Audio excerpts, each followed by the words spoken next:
Cette émission vous est présentée par Le Monde de Demain. Jean 3,16 est le verset de la Bible le plus affiché publiquement. Beaucoup de gens y font référence, mais ils ne savent pas toujours ce qu'il contient. Et presque personne ne comprend son sens profond. Nous pouvons voir ce verset partout. Peut-être l'avez-vous vu peint sur une pierre, affiché sur un grand panneau, brandi sur une pancarte artisanale dans les tribunes d'un événement sportif ou imprimé dans un cadre pour des obsèques. Cependant, malgré toute la promotion autour de ce verset, et bien qu'il s'agisse peut-être du verset le plus connu de toute la Bible, combien de gens en connaissent vraiment sa signification? Et vous? Et je dois vous prévenir, ne soyez pas trop sûrs de vous. Dans cette émission, je vais vous montrer à quel point ce verset, souvent cité, pourrait remettre en question certaines de vos croyances. Si vous souhaitez découvrir des vérités cachées du verset d'or dans Jean 3,16, restez à l'écoute.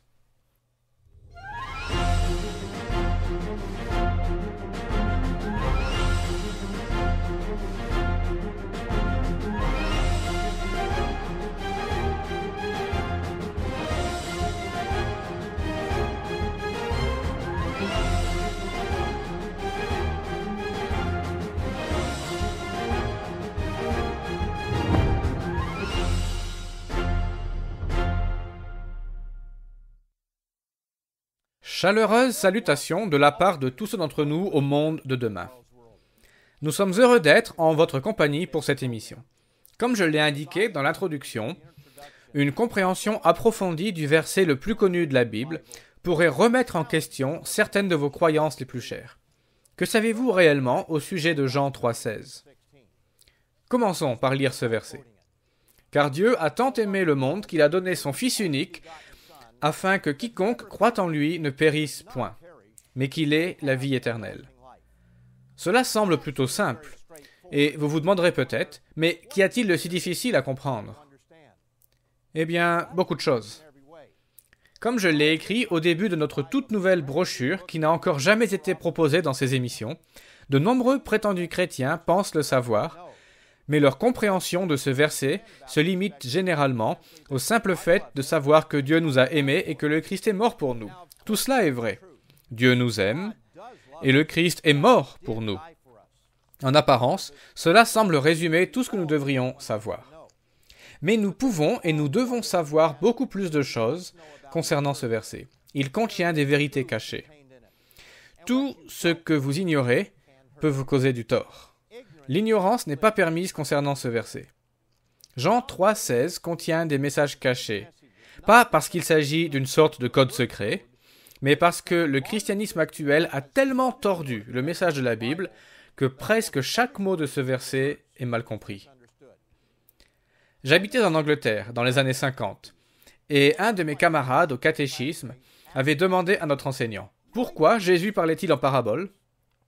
Il s'agissait d'une question innocente, posée par un garçon de 13 ans. La réponse fut que la plupart des gens à l'époque de Jésus étaient des bergers, des fermiers et des pêcheurs. C'est pourquoi il parlait avec des mots qu'ils pouvaient comprendre. Cela semblait une réponse satisfaisante. Mais nous pourrions utiliser la phrase, bien que mal retranscrite d'Apollo 13, « Houston, nous avons un problème. » Le problème est que cette explication était totalement fausse. En voici la raison. Les disciples de Jésus lui posèrent exactement la même question, et il leur donna une réponse bien différente. Vous pouvez lire cela à partir de Matthieu 13 et au verset 10. Les disciples s'approchèrent et lui dirent « Pourquoi leur parles-tu en parabole ?» Jésus leur répondit « Parce qu'il vous a été donné de connaître les mystères du royaume des cieux, et que cela ne leur a pas été donné. » Comme ce passage le montre, non seulement la réponse donnée pendant ma classe de catéchisme était fausse, mais en plus, elle était à l'opposé de la raison donnée par Jésus lui-même. Tous ceux qu'ils veulent ne pourraient donc pas venir au Christ de nos jours. Aussi choquant que cela puisse paraître, c'est pourtant la vérité. C'est pourtant la vérité si nous croyons ce que Jésus nous dit. Notez ce qu'il a déclaré dans Jean 6 au verset 44. « Nul ne peut venir à moi si le Père qui m'a envoyé ne l'attire. Et je le ressusciterai au dernier jour. » Au cas où son auditoire de l'époque n'aurait pas bien compris ce point, Jean rapporte un peu plus loin que Jésus répéta cette vérité. comme nous pouvons le voir au verset 65 du même chapitre. Ainsi, selon Jésus, la majorité de l'humanité serait actuellement incapable de comprendre une grande partie de la Bible. Vous en doutez encore? Lisons le passage suivant, écrit par l'apôtre Paul, dans Aux Corinthiens 2, au verset 9 à 11. Mais comme il est écrit, ce sont des choses que l'œil n'a point vues, que l'oreille n'a point entendues, qui ne sont point montées au cœur de l'homme, des choses que Dieu a préparées pour ceux qui l'aiment. Dieu nous les a révélées par l'Esprit. Qui donc, parmi les hommes, connaît les choses de l'homme, si ce n'est l'Esprit de l'homme qui est en lui? Notez ensuite. De même, personne ne connaît les choses de Dieu, si ce n'est l'Esprit de Dieu. Et qui donc possède l'Esprit de Dieu? La Bible donne la réponse, et ce n'est pas ce que la majorité des gens pensent. Voici ce que Pierre et les autres apôtres expliquèrent lorsqu'ils furent interrogés par les dirigeants religieux de leur époque. Acte 5, au verset 32. Nous sommes témoins de ces choses, de même que le Saint-Esprit que Dieu a donné à ceux qui lui obéissent. Sans l'Esprit de Dieu qui agit dans une personne, celle-ci ne peut pas comprendre les choses de Dieu. Dieu donne son Esprit à ceux qui lui obéissent. Comme nous l'avons vu, Jésus a dit qu'il parlait en paraboles afin d'en cacher la signification, et que seulement ceux que Dieu a appelés peuvent venir à lui. Voici pourquoi autant de gens ne peuvent pas comprendre la signification profonde de Jean 3,16. Il y a au moins 8 messages contenus dans ce court verset bien connu, et qui sont, dans un sens, cachés pour la plupart des gens. Ils sont tous expliqués en détail dans notre nouvelle brochure Jean 3,16, les vérités cachées du verset d'or. Mais dans cette émission, nous allons brièvement présenter 3 de ces vérités. Numéro 1. Le rôle du Père n'est pas compris. La plupart des prétendus chrétiens se focalisent sur le rôle de Jésus dans ce verset. Et d'une certaine manière, il n'y a pas de mal à cela. Car le sacrifice de Jésus-Christ est absolument essentiel et il ne doit pas être sous-estimé. Mais un élément fondamental est ignoré de façon quasi universelle. L'objet principal de ce verset est l'amour de Dieu, c'est-à-dire l'amour du Père céleste de Jésus. Comme ce verset le dit, « Car Dieu a tant aimé le monde qu'il a donné. » Notez que celui qui donne ici est Dieu, et le verset parle de ce qu'il a donné à l'humanité. Pourquoi cette vérité est-elle cachée pour beaucoup? La vérité est que le christianisme actuel a rétrogradé le Père. Il est représenté comme un Dieu colérique qui aurait des exigences au-delà du raisonnable, avec une loi impossible à respecter. Mais son Fils serait plein d'amour et de bonté. Il est facile de penser aux souffrances que Jésus a endurées, et qui furent incroyablement douloureuses, et d'imaginer que le Père a eu la partie facile de l'accord en ne souffrant pas beaucoup. Mais cette description est-elle correcte? Considérez l'exemple suivant. Lorsqu'un enfant est malade, combien de parents ne souhaiteraient pas prendre sa place au lieu de voir leur enfant souffrir? Combien de parents auraient préféré endurer des humiliations à la place de leur fille qui serait harcelée sur les réseaux sociaux? Combien de pères auraient préféré mourir en lieu et place de leur fils ou de leur fille qui auraient été impliqués dans un terrible accident de voiture? Seul un parent peut apprécier ces questions à leur juste mesure. Pensez-vous vraiment que Dieu le Père avait un rôle plus facile que Jésus pendant le dernier jour de sa vie physique? Quelle souffrance cela devait être de voir des gens cracher sur son fils, frapper son fils avec la paume de la main, battre son fils, et finalement suspendre son fils au bois pour qu'il meure dans d'atroces souffrances. Et cela de façon totalement injuste. Pensez-y si vous avez des enfants. Jean 3,16 parle principalement et en premier lieu du rôle que le Père a joué dans cet événement tragique. Certaines personnes essaient de minimiser l'importance du Père, mais ce n'est pas l'attitude du Christ. Il nous a dit que nous devons adorer le Père en esprit et en vérité, qu'il était venu accomplir la volonté du Père, qu'il disait les paroles du Père, qu'il faisait ce qui était agréable au Père. Dieu est celui qui donne. Mais peu de prétendus chrétiens connaissent le Père, et encore plus choquant, peu connaissent le Fils. C'est un autre message caché dans Jean 3,16. Je vais expliquer dans 1 minute pourquoi tant de gens ne connaissent pas le Fils. Mais je souhaite d'abord vous offrir notre toute nouvelle brochure, Jean 3,16, les vérités cachées du verset d'or. Cette brochure compile 8 vérités cachées qui sont essentielles à notre compréhension de la Bible. Vous pensez peut-être les connaître, mais n'en soyez pas si sûr.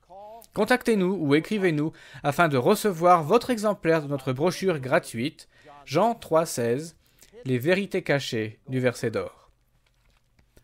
Jean 3,16 contient des vérités qui passent totalement inaperçues pour la plupart des prétendus chrétiens. Comme nous l'avons vu dans la partie précédente de cette émission, le rôle du Père de Jésus a été presque entièrement occulté.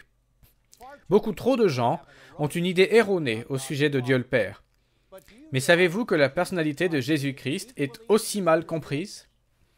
Il s'agit de notre deuxième vérité cachée, se trouvant dans Jean 3,16, l'identité du Fils. Voici une vérité choquante. Quelque chose que vous n'entendrez pas dans la plupart des églises chrétiennes traditionnelles. Ce qui a été caché de façon trompeuse est que Jésus était le Dieu de l'Ancien Testament. Il était celui qui avait combattu avec Jacob. Il était celui qui était apparu à Moïse. Celui qui avait proclamé avec fracas les 10 commandements depuis le mont Sinaï. Il était celui qui avait fait une alliance avec Israël, une alliance que beaucoup ont ensuite dénigrée.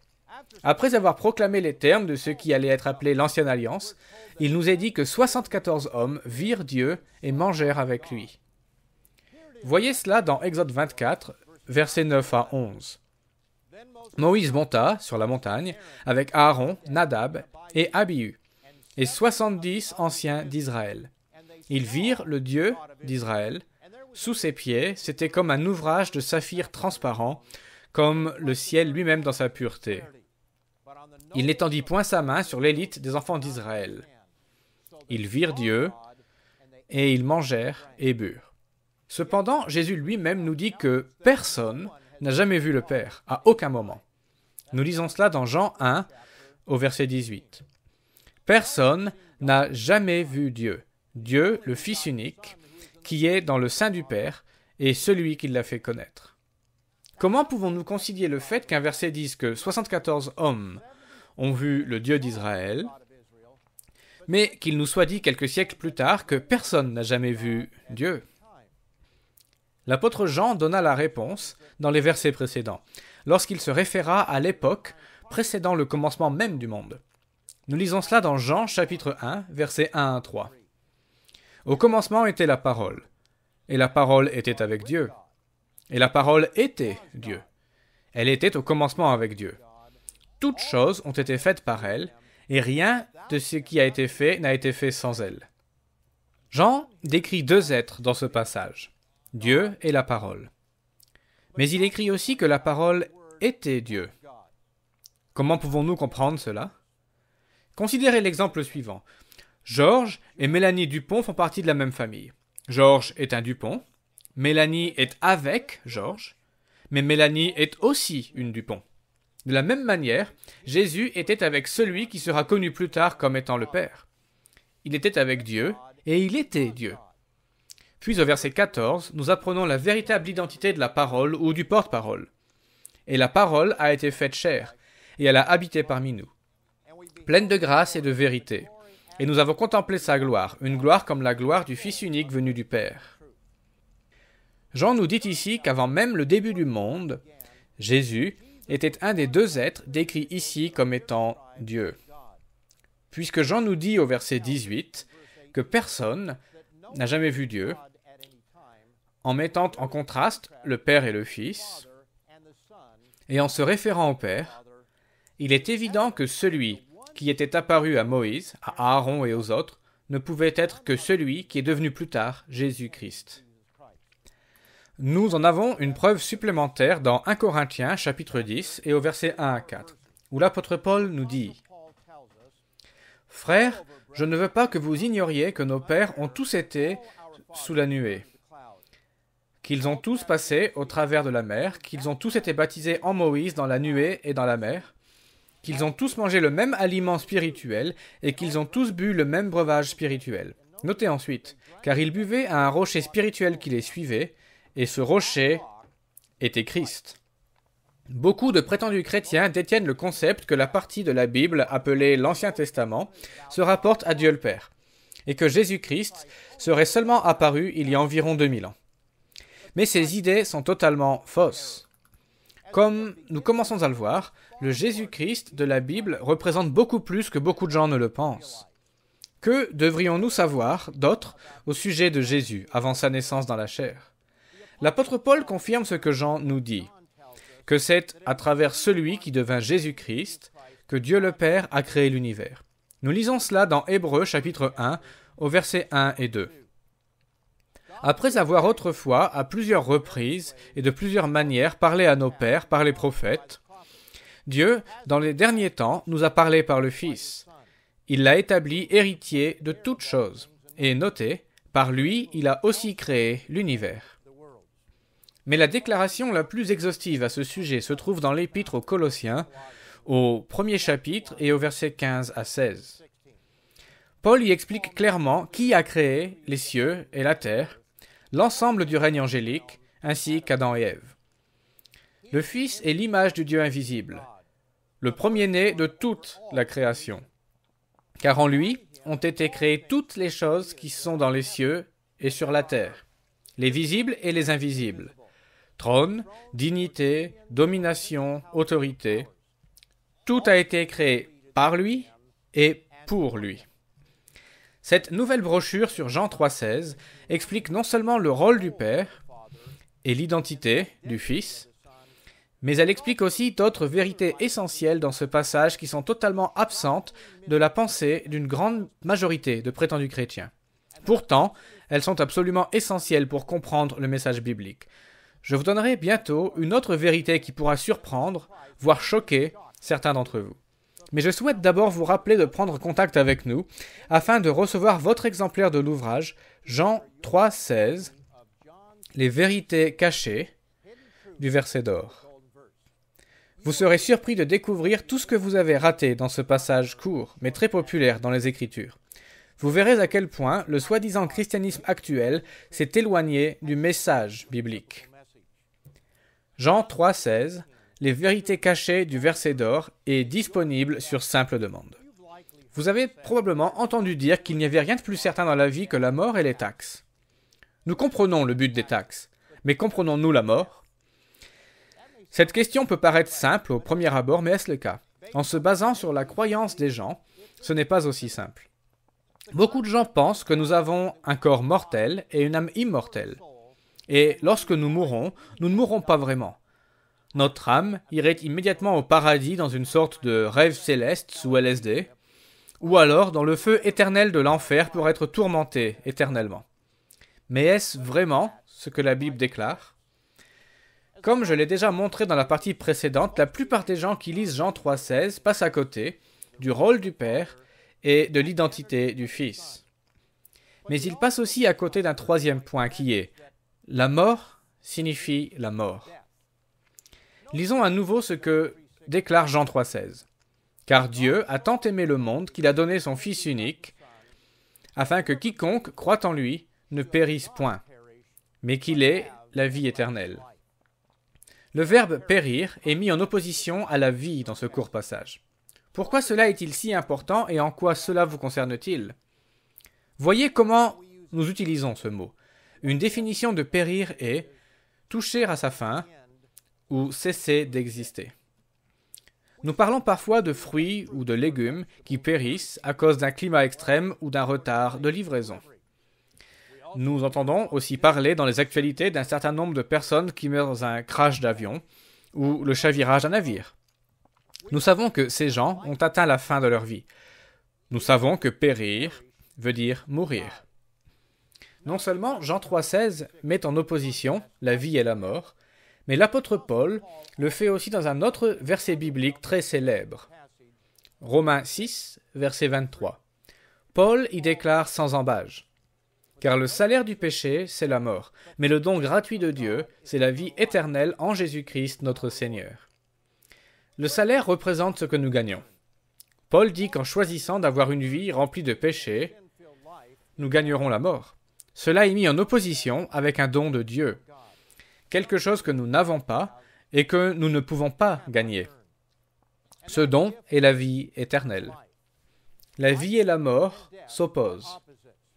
Mais il vous a sans doute été enseigné, et vous croyez peut-être, que vous avez déjà la vie éternelle. Lorsque les gens lisent Jean 3,16, ils ne pensent pas à cela. Si vous allez immédiatement au paradis ou en enfer après votre mort, cela signifierait que vous possédez déjà la vie éternelle. Vous ne cesseriez pas d'exister.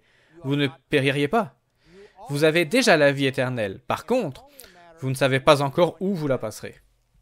Mais la dernière partie de Jean 3,16 oppose le fait de périr et la vie éternelle lorsque Jésus déclara « Afin que quiconque croit en lui ne périsse point, mais qu'il ait la vie éternelle. » Le contexte dans lequel nous trouvons ce verset parle de la différence entre la vie éternelle d'une part et la mort d'autre part, comme les versets précédents le montrent clairement.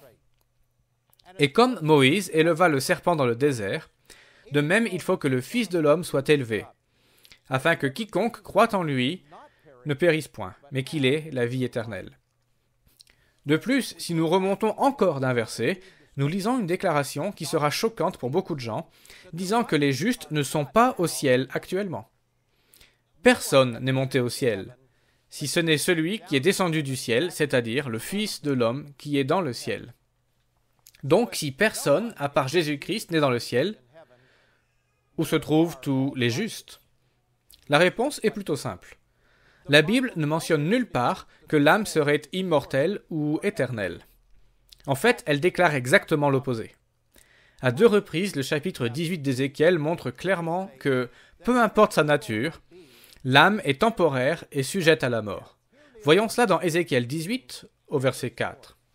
« Voici, toutes les âmes sont à moi, l'âme du Fils comme l'âme du Père, l'une et l'autre sont à moi. L'âme qui pêche, c'est celle qui mourra. » Et pour renforcer cette vérité, elle est répétée au verset 20. L'âme qui pêche, c'est celle qui mourra. Oui, peu importe sa nature, l'âme peut mourir. Salomon nous a mis en garde au sujet de la nature temporaire de la vie dans le livre de l'Ecclésiaste, chapitre 9 et au verset 10. Tout ce que ta main trouve à faire avec ta force, fais-le. Car il n'y a ni œuvre, ni pensée, ni science, ni sagesse dans le séjour des morts où tu vas. La Bible n'enseigne pas le concept philosophique grec de l'âme immortelle. Au contraire, elle enseigne que la mort est comme un sommeil profond dans lequel toutes les pensées cessent. Beaucoup de chrétiens savent que le verset le plus court de la Bible est « Jésus pleura ».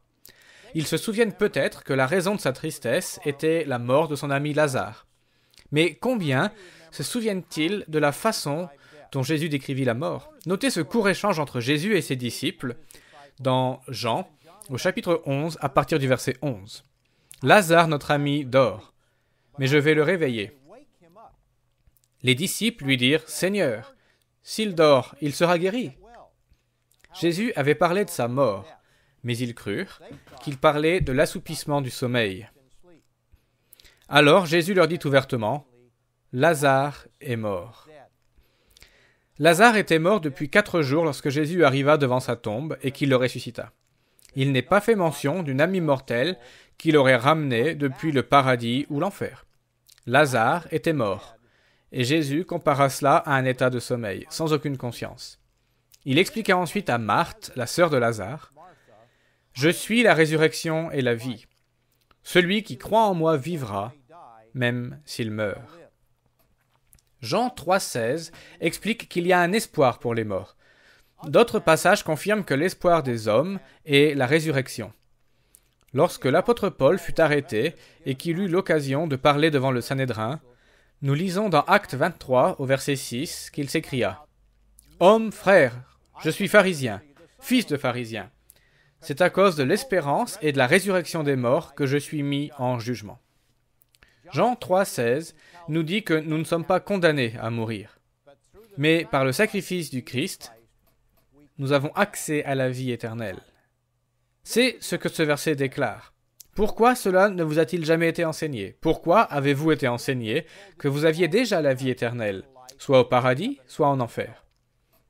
Jean 3,16 est un verset très riche de sens lorsqu'il est bien compris. Franchement, il a été banalisé en étant affiché dans des événements sportifs, placardé sur de grands panneaux sur le bord des autoroutes ou des autocollants apposés sur les pare-chocs de voitures. Pour la plupart des gens, ce verset est devenu ni plus ni moins qu'une inscription sur une pierre ou un dicton parlant de bons sentiments. S'agissait-il de l'intention de Jésus lorsqu'il prononça ces paroles très importantes? Le message intégral de Jean 3,16 a été caché pour beaucoup de gens. Mais vous avez l'occasion de comprendre toute la signification de ce verset. Notre toute nouvelle brochure, Jean 3,16, les vérités cachées du verset d'or, ouvrira vos œillères. Elle vous montrera comment les 8 segments de ce verset donnent des informations sur le véritable message de la Bible. Qui est Dieu? Et qui était Jésus-Christ avant sa naissance humaine? Comment Dieu aime le monde entier?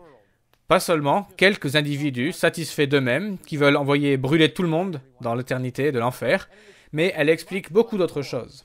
Vous pensez peut-être savoir tout ce qu'il y a à savoir sur ce verset précieux. Et peut-être est-ce le cas. Mais pourquoi ne pas vous en assurer? Contactez-nous afin de réclamer un exemplaire de notre brochure gratuite Jean 3,16, les vérités cachées du verset d'or. Je pense que vous serez abasourdis par ce que vous y apprendrez. Retrouvez-nous dès la semaine prochaine, ici même au Monde de Demain, ou à tout moment sur Internet. Richard Helms, Wallace Smith et moi-même continuerons de partager avec vous les enseignements de Jésus-Christ, l'espoir du royaume de Dieu à venir, ainsi que les prophéties passionnantes de la fin des temps et leur signification. Je vous dis à bientôt, même endroit, même heure. Pour voir les émissions du Monde de Demain ou pour recevoir nos publications gratuites, visitez notre site internet mondedemain.org. Retrouvez-nous également sur Facebook et sur Twitter.